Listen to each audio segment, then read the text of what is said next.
Welcome to Fertility Friendly Food. I'm your host, Stefanie Velakis, accredited practicing dietitian and nutritionist and director of the Dietologist, an Australian-based practice focused on optimizing fertility through nutrition. This podcast will bring you snack-size episodes for you to learn, grow, and be inspired by the latest research, facts, and practical lifestyle tips about eating well for optimal fertility, helping you cut through the confusion and myths to take back some of the control on your fertility journey, one bite at a time.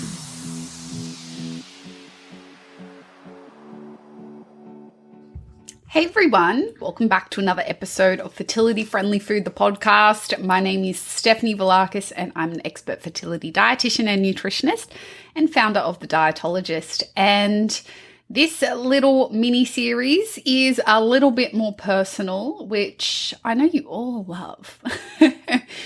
And it is going to be about my egg freezing journey. So for those who follow us over on Instagram, which is at @the_dietologist, you may have seen me posting on stories and over the last few months via videos about me getting ready to freeze my eggs and the process of freezing my eggs. So what I wanted to do was to document this in podcast form because I know we all like to learn and consume content in different ways.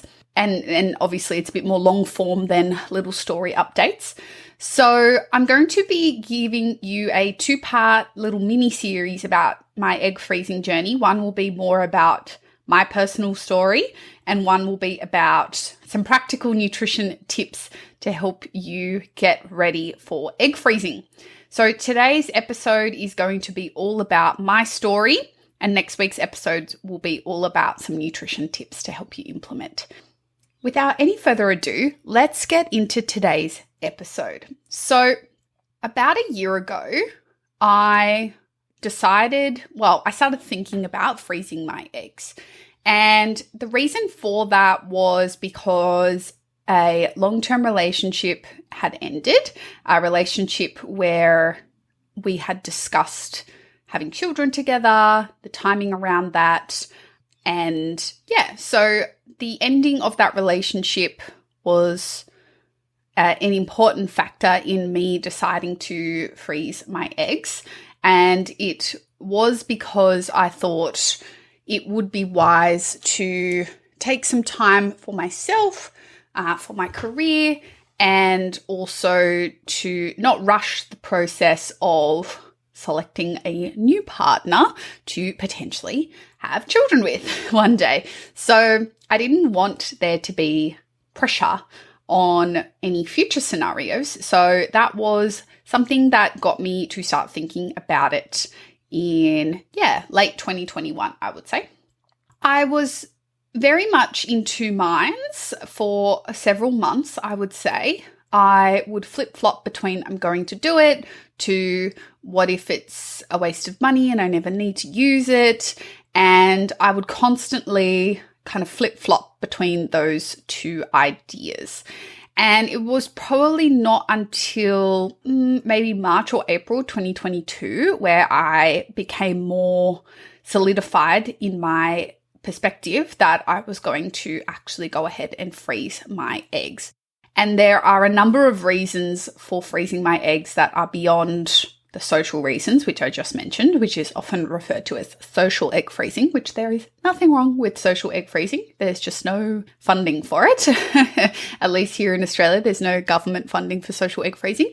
I do have some medical factors that are relevant and some other factors that are relevant too.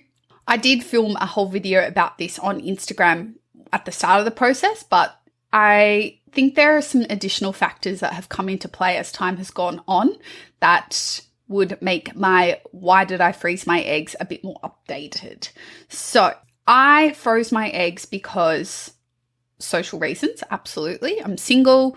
I don't know when I am going to have children and I would like to have the youngest available eggs in case I need to use them for IVF. The second reason is in December 2019, I was diagnosed with stage 2 endometriosis, which 1 in 9 people with uteruses have. It's an extremely common reproductive health disorder.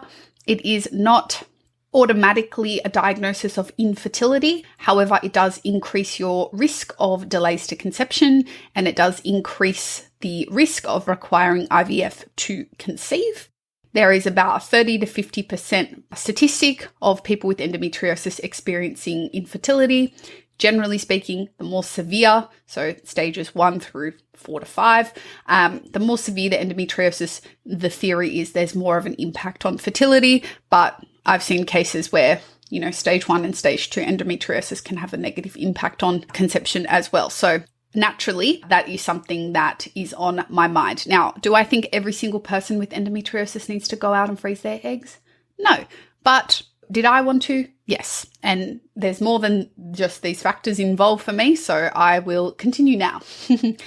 The other reason was because of my job. So a few episodes ago now, I recorded an episode about fertility anxiety and feeling concerned about even though you don't want to have a baby right now, that in the future when you do want to have a baby, that it may be difficult and the anxiety around that.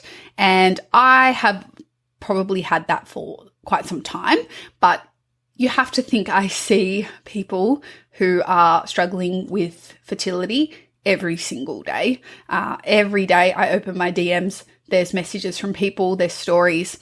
Every day I open my emails, every single consult is similar in its nature.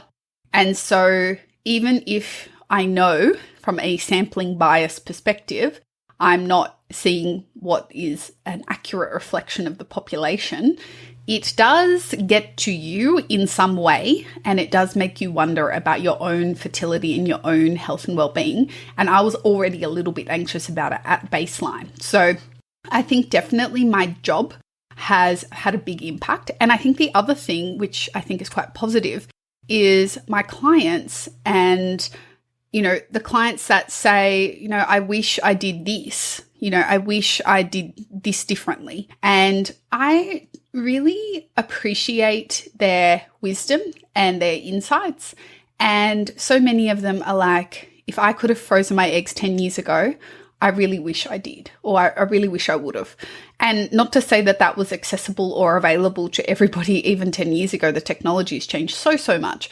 But I wanted to heed their advice because everybody thinks that they're the exception, that they're going to be the one that breaks the rules and goes against the statistic. But the statistics are statistics for a reason. And many of us are going to fall into that category of experiencing a delay to conception.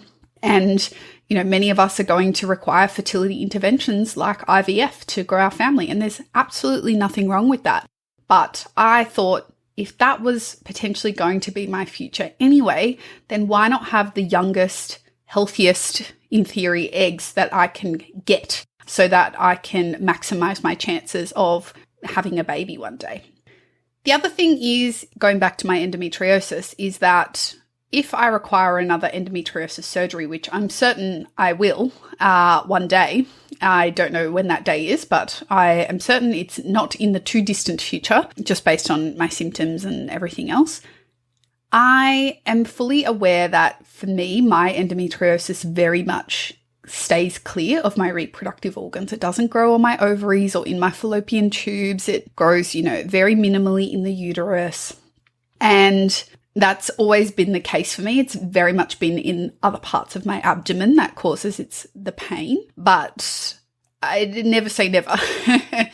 And so ovarian endometriosis or endometriosis of the reproductive organs, even if it's removed, those surgeries can have a potential negative impact on your ovarian reserve. And that's not to scare anybody from doing these surgeries, but it's a very possible consequence. And so I thought, well, if I'm going to be going ahead potentially with more surgeries in the coming years, whilst my ovarian reserve is good, I want to maximize that and reduce the potential number of egg freezing cycles I need to do. I see many people who need to freeze their eggs after endometriosis surgery due to a drop in ovarian reserve, whether that be due to surgery or other reasons. I don't know, because often it's not getting tested beforehand. And then because their ovarian reserve is lower, they may need to do 3, 4, 5 rounds of egg freezing to get sufficient number of eggs to be statistically viable to have a probability of a live birth. And so I just thought, well, if I do it now, I can probably get away with just doing 1 round, maybe 2 maximum, and be done. And I had the money available as well. Now, during my process of preparing for egg freezing, which will outline in a second, I did do some genetic carrier screening or preconception genetic carrier screening, which you can do. There's a few different ways that you can do it. You can ask your doctor and they will check for the 3 main genes that they typically look for, which are SMA, or spinal muscular atrophy, cystic fibrosis, and Fragile X syndrome. And so those are the 3 that you can ask your GP for as part of preconception genetic carrier screening. These are inheritable genetic conditions, some of which may affect your child's life in terms of their lifespan and also quality of life. And I decided to get this done in advance. It wasn't necessarily a necessary step. It was definitely an extra step. And I just thought, well, the genes that I carry are not going to change today as they will, in 10 years' time if I decide to have a kid in 10 years' time. So I might as well just find out now. And if that's an additional reason for freezing my eggs, then so be it. So I did a more comprehensive panel privately, and it looked at almost 300 different inheritable genes, and I did carry one of the 3, SMA, and so I decided that it was more pertinent that I froze my eggs, because in the chance that I have a partner that also carries the SMA gene, then the chances of us having a child that is affected by SMA is 1 in 4. And the statistics of a partner carrying that gene is about 1 in 47, which is not that low. So I did feel like that really cemented that, even if I could get pregnant naturally one day, that I may require IVF just from a pre-implantation genetic screening standpoint, where they can look for those genes in the embryos and not transfer those. So everyone has different opinions on preconception genetic carrier screening and pre-implantation genetic screening. I'm not opening it up for a discussion. It's more, I guess, just documenting my thought process and the steps that I took in preparation for freezing my eggs and the reasons why I did. So that's pretty much in short, not that short, summary of why I decided to freeze my eggs.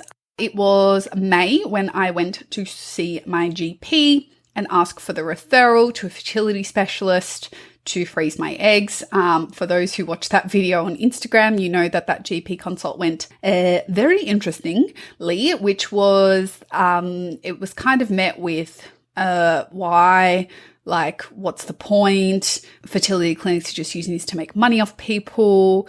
The statistics of freezing your eggs aren't that great anyway. And just a very negative viewpoint on it. I requested some pathology to be done so that the fertility specialist could have all the available information, and she kind of refused to do it. Luckily, I've had a number of tests in recent years, ultrasounds and AMHs and all that good stuff because of my surgeon. And so I had enough data, recent enough data, that I didn't need to redo all my investigations. So that certainly reduced the amount of time I needed to get started. I then got booked in with my fertility specialist. A lot of people asking me who I chose, how I chose, what clinic, all those kinds of things. Just kind of decided not to disclose all those kinds of details just because I work in the industry. I don't want people to think that I was paid or that it's some kind of partnership or collaboration. It's not. I am a full paying client of the clinic, and I chose it out of my own volition, and it was purely a decision that I made based on my history and my knowledge of the industry. And I understand that it's very unique. I don't have any good tips or systems to help you choose a practitioner. It's very individual. I recommend asking around in your community if you have one, and also reading up on their websites, their bios, all those kinds of things, and seeing who you gel with. And yeah, don't be afraid to make lots of inquiry calls. Luckily for me, I got in to see my specialist pretty quickly. It was only, I think, 2 or 3 weeks. I had a Zoom consult with her. My case, like I said, is pretty straightforward because of my age and my history. Whilst is not simple, it's also not extremely complex. So, the protocol that my specialist put me on was pretty straightforward. And she just said, whenever you're ready, you call the month before the period that you want to start and we'll start. At that point, I was not ready to start. I hadn't yet started taking my vitamins. I hadn't really doubled down too hard on my diet and lifestyle. And I was trying to work on a few other things, like I was working with an exercise physiologist on my pelvic floor and my pelvic function and my exercise. Because I have endometriosis, I do have pain. And so I did want to work on that ahead of time as well, just for my own well-being. But I did also want to work on it from a egg freezing perspective, because there's internal ultrasound scans and they are not my favorite thing. I wanted some time. And so pretty much from May through to August, September I was taking my vitamins every day. I was trying to look after my diet. I was being consistent with exercise for the most part. I didn't go completely zero alcohol. I should have, but I minimized significantly.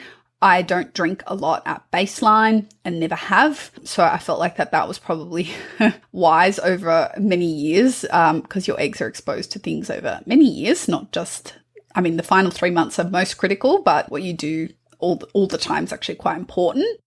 And so I felt kind of less pressure, because I was like, look, I do the right things most of the time. And I'll talk about nutrition next episode a little bit more. It's the same stuff that we talk about for egg quality. But I wanted to not have an overly perfectionistic take on modifying my diet and lifestyle for egg freezing. I wanted to make sure I was sleeping enough, exercising, eating well most of the time, not being overly restrictive. I did very much cap myself at 2 coffees a day. I'm sometimes a 3 per day person when I'm really busy or really stressed. And so I did make sure that I capped out at 2. I drank alcohol probably less than once a week on average. In an ideal world, I should have had none.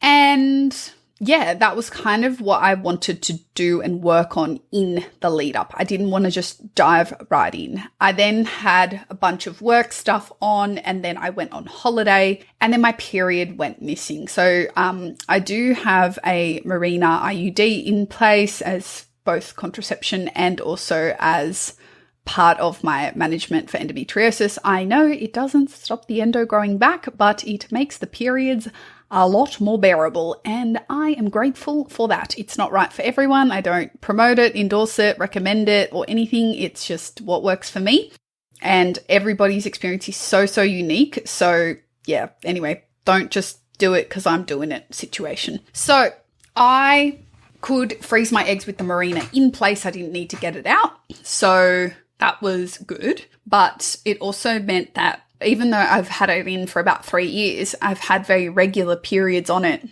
For whatever reason, my period just decided not to show up for about 2 months. So I wasn't sure when to start. So I got back from my holiday and the clinic was like, look, we'll just have to take a stab in the dark and do blood tests and just see where your hormones are at and see when we will be ready to start. We don't know if we'll get it on the first go. You might need to go a few times just to see. And then, hopefully we can catch it and we can get started. So I literally got home 3 days later, went and got my first blood test done. Same day the clinic called, you're ready to go. And I was like, oh, okay. At this point, I had all my medications already in the fridge from before I went away. I had already gone and picked all those up. The medications, there's a few different ones. For those who are not familiar with the process of egg freezing, I'll run you through it in a second. And yeah, I pretty much got started a week after I came home from holiday, and I'm now, at the time of recording, I'm 3 days post-retrieval. So let me run you through what is the actual biological situation that is happening when you go to freeze your eggs. In a normal menstrual cycle, your ovaries will try to recruit a number of different follicles. Now, a follicle is found in the ovary and it contains follicular fluid, and in that follicular fluid, suspended inside, is an egg. Well, you hope that there is an egg. Now, in every cycle, your body will try to create one, maybe two, what's called dominant follicles, ones that are going to be ready to ovulate. Your body might also attempt to try to get some other eggs to come along, but usually one kind of becomes the race leader and takes over the whole situation and becomes the one that is ovulated, which your fallopian tube then picks up, pushes down the fallopian tube, and then the corpus luteum forms in the ovary. So that's what's happening in a normal menstrual cycle. It's all dictated by different hormones coming from your brain that's stimulating your ovaries, and your ovaries make estrogen and progesterone in different amounts to orchestrate this whole situation. The uterine lining gets thicker in preparation for implantation. If you're not pregnant, obviously the uterine lining sheds. Menstrual cycle, crash course 101. So now that we understand what is happening in a normal menstrual cycle, what's happening in a stimulated cycle where we are trying to retrieve eggs, whether that be to freeze them or for IVF, it's a very, very similar process, the exact same process. So freezing your eggs is like doing the first half of IVF. What you are doing is you are introducing, via an injection typically, extra hormones, particularly follicle stimulating hormone, or FSH, which, as the name suggests, are going to stimulate the growth of your follicles exogenously, so outside of the brain, via the injection, to make the ovaries, instead of just making one dominant follicle, to make a number of follicles that get to sufficient size to then be picked up and retrieved. One injection that you do, so for me, I did FSH for 8 days total. And after a few days, depending on your protocol, everybody's protocol is different. Obviously, do not do what I'm saying to do. I'm just documenting my journey.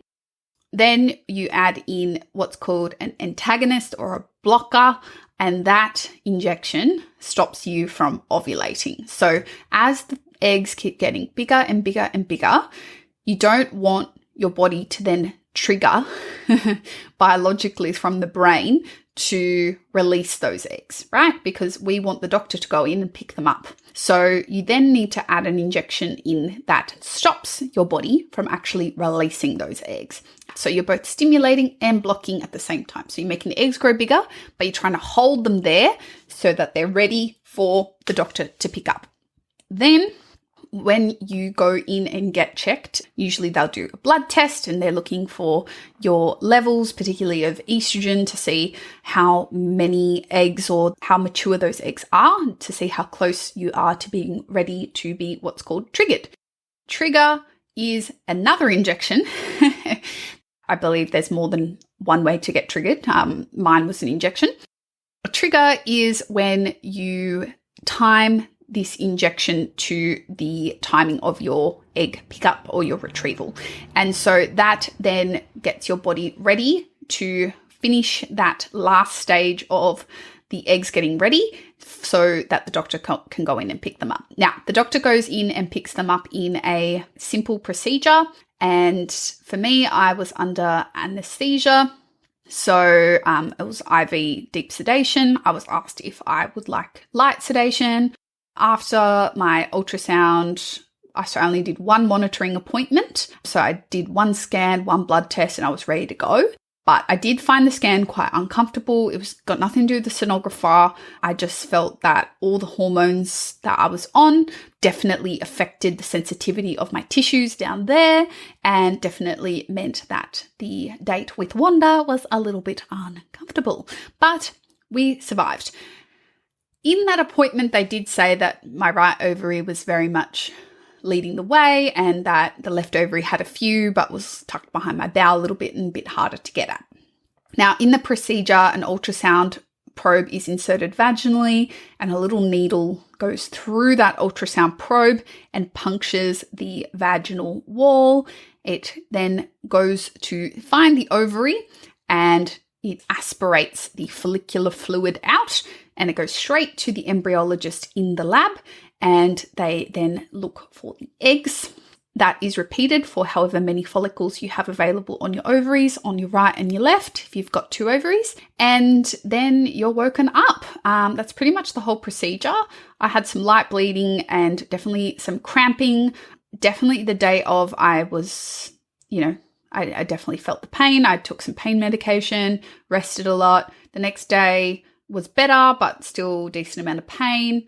I've had, what am I on now? Day 3. Definitely much better, not 100% yet, but yeah, getting there. So that was the whole process, less than 2 weeks all up if you do the injections, but obviously all the preparations, the appointments, all that good stuff in advance. Now, a lot of people ask me questions on Instagram about my process and what that looked like, and also just some key questions. So just some quick stats about my personal situation. I had a normal ovarian reserve for my age and I got 18 eggs and 16 of those were mature, which is considered a decent number of mature eggs to, egg ratio.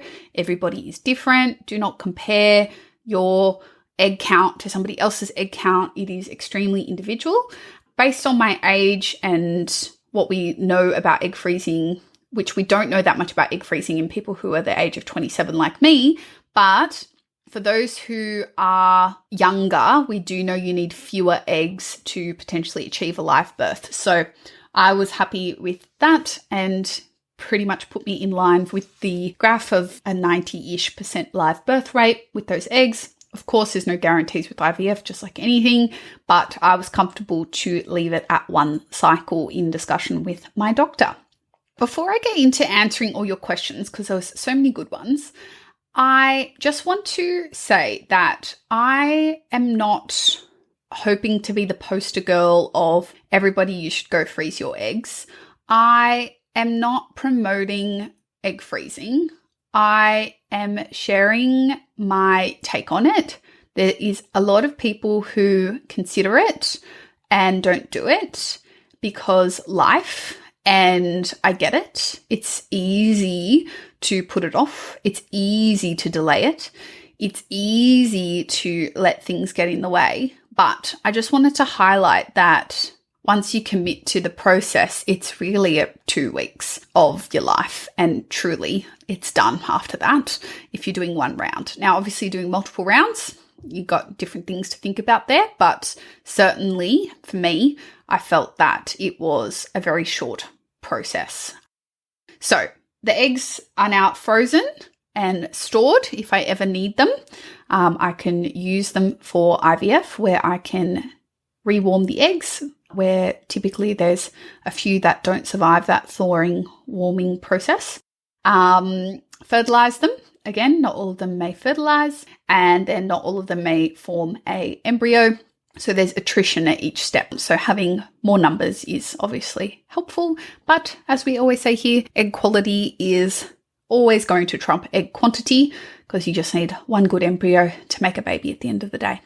So to your questions now, I opened up a Q&A box about egg freezing over on Instagram. So I'm going to answer all the ones that were not about diet, and then I'll answer all the nutrition lifestyle ones in the next episode. The first question was, how was your mood impacted by the meds? Worried about how this will affect work, etc. I felt that my mood was a little bit more sensitive and I was more emotional in general, but not so much so that I was, distressed by it at all. Just things that normally would roll off my back I was a little bit more teary about, like silly things like ads or a funny TikTok or whatever. But it wasn't so much so that I was, really noticing it. It didn't affect my work personally, my moods. I did communicate to my team that I was doing this and it was starting and that I wasn't sure how I would feel. And so I let them know and they were really supportive and, were like, whatever you need or if you want some space, let us know. So that was really helpful. The other one, why did I choose to freeze my eggs? Fellow endo battler here. I think that's all covered in this episode. Was it what you expected? Great question. Yes, I would say this is almost exactly what I expected from a outcome perspective and a process perspective. The one thing I didn't expect was the intensity of some of the symptoms that I experienced in my stims, the physical symptoms, to bother me as much as they did. So I was quite bloated because obviously you've got ovaries getting larger. I felt that it was getting harder to wee, to urinate. My bowels definitely felt a little bit off. I just felt like my nipples were really sore and sensitive. So, none of it was out of what I expected in terms of what clients have said to me, but I guess I just didn't really give it enough credit for how much it can really impact you and how you feel. I felt quite tired. I had no desire to exercise after a few days once I got quite stimmed. And so, have a whole new appreciation for my beautiful clients. Did the injections cause you to gain weight? Look, I don't know. I'm not a big on the scales kind of gal. It definitely caused me to gain bloat and fluid, but probably too soon to say if it caused me to gain weight. I can see how it could, not because of the injections themselves, but because of the behaviors that you engage in. Not exercising as much, typically, you just feel sorry for yourself, if I'm honest. You just feel like, why am I poking my stomach? It hurts, it's pain. You feel like you deserve a treat all the time. It's just reward-based eating, dietitian brain on. But yeah, I can see how if you did multiple rounds of this, you could gain weight, absolutely. But really, it's 2 weeks. If you're doing the right thing most of the time, you'll be fine. I don't think we should say IVF injections are the cause of weight gain. I think for some people, they can be just like taking the pill or coming off the pill. Some people gain or lose a lot of weight. Some people are just more sensitive to hormones than others. I am not that sensitive from a weight perspective, but I definitely gained bloat, and I think that's to be expected. Do the hormone injections negatively affect endo, leading to increased growth or pain? Look, I think at the end of the day, you have to weigh up all this stuff, right? So for me, I know my endometriosis is going to grow back anyway. I already know it's grown back. So of 2 weeks of a little bit of increased estrogen, it's a drop in the ocean in the scale of your life. And if it means that I'm protecting my eggs from endo in the future, then so be it. I didn't have an increase in pain from endo specifically. Again, I have very quite mild symptoms, so I guess I'm lucky in that respect. I'm not sure that there is evidence to say that hormone injections can negatively affect endo. I do know some clients, just anecdotally, have quite significant endo flare-ups as a result of some hormone injections and others do not. So a bit of a mixed bag on that front. I might need to look into that though. Next question. It seems that bulk billing clinics don't offer general to retrieve. Is it painful? Look, I went under, so I cannot speak from personal experience. I don't imagine it would be incredibly comfortable, but I imagine it would be tolerable. Everybody's pain tolerances are different. I understand that mine are decently high. I tolerate quite a lot before I'm quite uncomfortable or will communicate that I'm uncomfortable. A lot of clinics do offer the green whistle and local anesthesia. I think, if you can distract yourself, that would probably be wise. Yeah, I don't know. I think it's just one of those things where this is part of saving costs in bulk billing clinics, and so they're not going to offer that to you, and that sucks. But I think it's one of those situations where this is part of some of the trade-offs. Will it be hard to work? Should I take time off? Look, I would say that you should reduce your level of responsibility during this time, particularly towards the end. At the start, I was completely fine with injections. But I would say the day of egg retrieval, do not work, and you should not be working. And potentially the day after, if you want to be generous. I worked the following day, but I have a flexible job. I'm the boss, and I sat on my computer in my pajamas, and I didn't really have to talk to anybody. So I'm in a position where I can do that. So it just depends. Everybody is different. But if I was an employee, I would probably have taken 2 days off.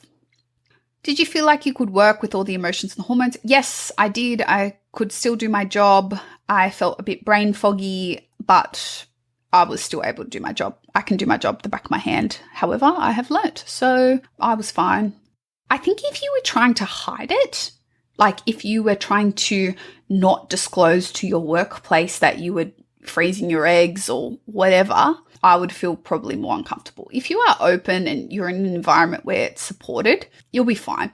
I think it's if you're trying to, be private about it and all this kind of stuff, which I totally respect. I mean, not everyone's going to be open like me, but I do find that in my experience, the more open you are, the more opportunity people actually have to support you and give you concessions where you need it. At the end of the day, that's just part and parcel. You're a human being and you're not a work machine. So it's normal to have day-to-day fluctuations and a couple of weeks of you not being on your absolute A game.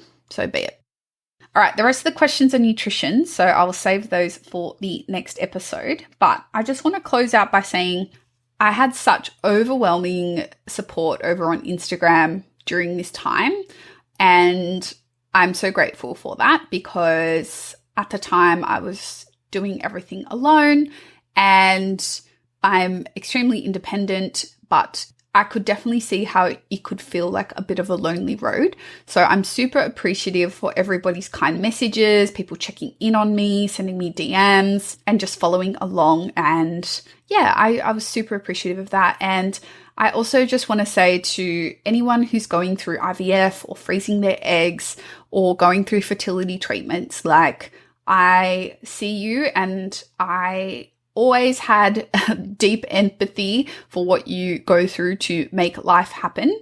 But I have a whole new level of empathy and understanding for what you're going through. And I am looking forward to being able to apply that to my practice and enhance the care that we give to clients as well. So just wanted to say a big thank you to all those amazing humans.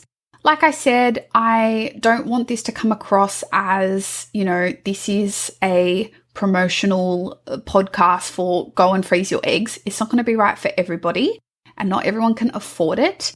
One of the other questions was cost. I forgot to say that one. So I ended up getting some funding to get my eggs frozen by Medicare. So I had the cost of medications covered, which was about close to $1,800 for the meds. And the procedure itself is $11,000, but you get about half of that back in a rebate. And the anaesthetist was $350, and the procedure, the day stay, wasn't covered by my insurance, so that was $1,275. And then you've got the doctor's fees, whatever they are, and then you've got the ongoing storage fees of freezing your eggs. So that's, I think, about $50 a month or so. So I think all up, I'll be out of pocket close to $8, maybe. Around that, I would say. I know once all my rebates come back, which I'm still waiting for. So I'm currently out of pocket a lot more than I should be. Look, it's not cheap. And I think it's important to acknowledge that I am in a privileged position to be able to do it. And yeah, I think it's important that people at any age be aware of and empowered by their fertility. I know a lot of people feel extremely emotional that they're in a position where they need to freeze their eggs, whether it be because of low ovarian reserve or something else. And a lot of people get quite distressed by it. And I think, that's always going to be an emotional thing for some people. I personally didn't find it that distressing at all. I found it very empowering. I felt like I was taking control of my health and well-being. I was doing something productive. I was going to thank myself later for it. And yeah, I was actually super proud of my body. It produced 16 mature eggs that I can use later. That's like doing 16 menstrual cycles worth of creating follicles. Like, that's insane. So yeah, I just encourage you to like talk to somebody about it and also flip the script. Somebody asked me for a list of psychologists that specialize in fertility. Hun, if I had that list, I would give it to you. I don't have it. You got to just find people near you that are qualified. There's no fertility certification, so look up fertility psychologist near you if you want to know someone who's got insight into the process. But I think any psychologist should be able to guide you through these kinds of life changes as well. So yeah. Anyway, this episode, you can tell I did not script it. It's been a little bit all over the map, but I just want to talk, I guess, from the top of my head, from my heart, if you will, on this topic, because yeah, I think it was important for it to just be a raw and open kind of conversation. So thank you for hanging out with me for 45 minutes almost, goodness gracious, on this topic. It's a lot of me, so appreciate you.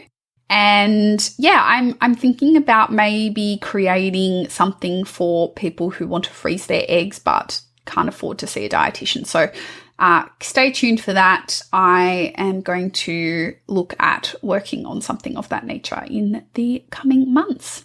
All right. Stay tuned. Next week will be part 2 where I answer your nutrition questions about egg freezing. Catch you in the next episode.